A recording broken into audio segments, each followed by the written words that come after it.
El puerto de Guayaquil moviliza el 70% de la carga que ingresa y sale del país y hace pocos días alcanzó un registro histórico al llegar al 1.000.000 de contenedores en menos de un año. ¿Cuál ha sido la clave para el crecimiento de esta terminal? Es nuestra primera consulta a Alex Villacrés, ex subsecretario de Puertos y ex presidente de la Autoridad Portuaria de Guayaquil. Buenos días. Buenos días, gracias por la invitación. Coméntenos, ¿cuál ha sido el secreto, la clave del éxito en lo que refiere al crecimiento en el movimiento de contenedores aquí en Guayaquil, en el puerto? Bien, la concesión de las terminales de contenedores y multipropósito en el año 2007, esa concesión involucró una inversión en el reforzamiento de los muelles y la preparación de la infraestructura para poder albergar, para poder soportar el movimiento de grúas de pórtico. La terminal de contenedores en Autoridad Portuaria de Guayaquil se maneja con este tipo de grúas que tienen una gran capacidad de movimiento. Están moviendo 40 contenedores por hora. Esa velocidad de movimiento de contenedores no la tiene ningún puerto latinoamericano en la actualidad, pero está complementado también con una tecnología moderna que ayuda a que en la terminal o en las terminales se conozca la disposición de la carga al interior de los buques y además luego se conozca la posición exacta que va a ocupar cada contenedor en los patios, de tal manera que el movimiento de la carga de los contenedores sobre todo se vuelve muy ágil, muy rápida. Son 270 millones de dólares los que se han invertido en el puerto de Guayaquil y según los expertos, el puerto cuenta aún con un espacio suficiente para crecer en su área de carga muchísimo más e incluso para construir un muelle o algunos muelles adicionales. Para esto, ¿cuánto se requeriría de inversión adicional? Sí, se requeriría en los 14 años que falta de concesión unos 60 millones de dólares de inversión adicional. Hasta ahora se han invertido 274 millones. El puerto de Guayaquil está dentro de los 8 primeros de América Latina, pero más allá de los señalamientos contractuales, ¿se puede seguir apostando a su crecimiento tomando en cuenta los planes del gobierno de construir un puerto nuevo? El crecimiento del puerto de Guayaquil o el desarrollo del puerto de Guayaquil está planificado hasta el año 2027. En la actualidad, hasta el 11 de diciembre se han movido 1.000.000 de TEUs, unidades técnicas, contenedores de 20 pies o equivalentes. Y se prevé que hasta finales de año se esté moviendo algo más. Ahora, la capacidad actual que tiene el puerto para manejar contenedores es de 1,5 millones de TEUs. Por lo tanto, no ha alcanzado su techo. Con la expansión o las áreas de expansión que tiene el puerto, se prevé que hasta el final de la concesión se puedan habilitar capacidades para mover 3 millones de TEUs. Desde ese punto de vista, desde las instalaciones portuarias y las áreas de expansión terrestres, el puerto tiene capacidad. Ahora, a ese monto de inversión que se ha señalado inicialmente se tiene que sumar lo que costará dragar el canal de acceso. El dragado del canal de acceso está asegurado hasta el año 2018, mediante un contrato que firmaron la Autoridad Portuaria de Guayaquil y la Armada en agosto de este año y que se está ejecutando.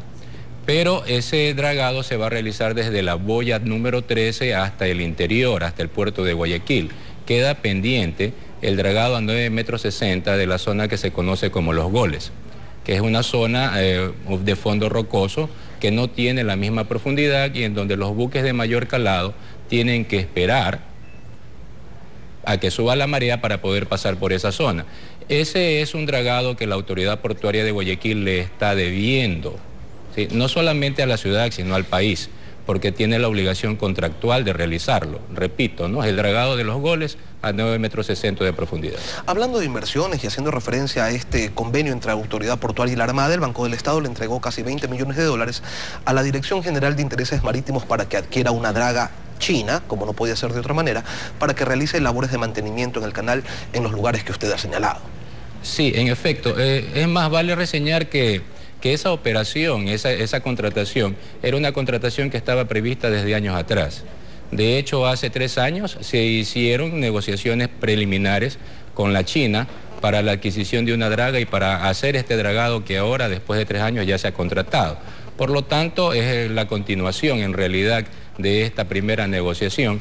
Y, en efecto, esta adquisición de la draga para que se haga cargo del dragado del canal los próximos 5 años, es parte del contrato al que me referí. Ese contrato cuesta 48 millones de dólares. Un nuevo puerto tiene un costo que va entre los 1.000 y los 1.500 millones de dólares según distintos estudios, pero el hecho de tener un mayor calado asegurará que le llegará más carga. Se lo pregunto porque tenemos los ejemplos de Esmeraldas y Manta, puertos que con calados superiores a los del puerto de Guayaquil no han dejado de manejar un número marginal de contenedores. Bueno, es que el calado, la profundidad, que es uno de los elementos que se deben tener en cuenta para hacer este estudio, pero los otros elementos son tanto o más importantes. Por ejemplo, el tema de la eficiencia en el manejo portuario. Por ejemplo, el tema de los controles y también, muy importante también, es el hinterland, ¿no? Sí. O sea, la carga que genera el área en donde se encuentra el puerto.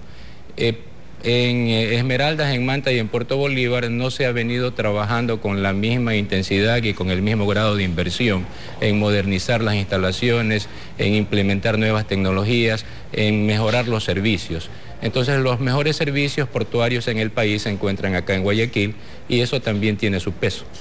¿Y qué tanto va a pesar o qué tanto va a incidir el hecho de que el próximo año entren ya en operación los buques Post-Panamax con una capacidad de carga de 10.000 contenedores y que evidentemente no podrían entrar al puerto de Guayaquil? Bueno, esos buques mundialmente existen, pero para servir otras rutas. En Asia y en Europa existen puertos que mueven sobre los 20 millones de TEUs al año. Nosotros acá estamos hablando de que nuestro puerto, el puerto de Guayaquil, está moviendo apenas 1 millón. Con los otros puertos que tenemos en Guayaquil estamos hablando de 1.400.000.